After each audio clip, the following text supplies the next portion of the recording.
ఒక్కసారి ఊహించండి, క్యాలెండర్లో జూన్ నెల, కానీ బయట మాత్రం మంచు కురుస్తుంది. పంటలు చనిపోతున్నాయి. ప్రజలు ఆకలితో అలమటిస్తున్నారు. ప్రపంచమంతా ఒకే ప్రశ్న అడుగుతుంది: వేసవి ఎక్కడికి పోయింది?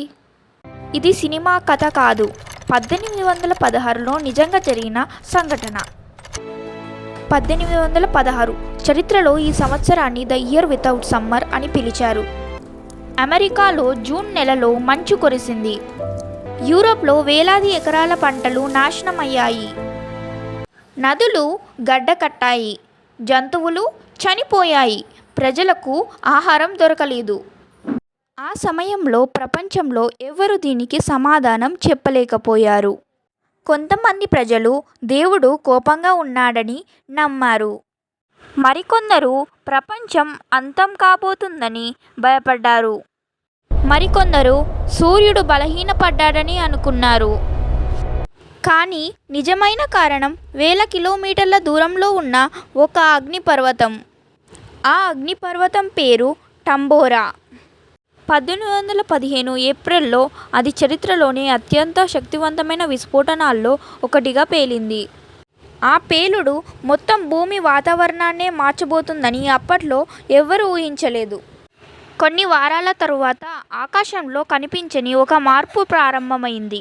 టంబోరా విస్ఫోటనం నుంచి వచ్చిన సల్ఫర్ డయాక్సైడ్ వాయువు వాతావరణం పైభాగానికి చేరుకుంది.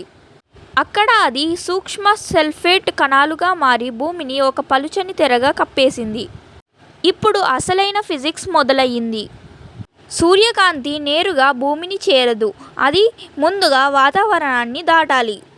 కానీ ఈసారి ఆ కాంతికి అడ్డుగా కోట్లాది సల్ఫేట్ కణాలు నిలిచాయి. దీన్నే స్కాటరింగ్ అంటారు.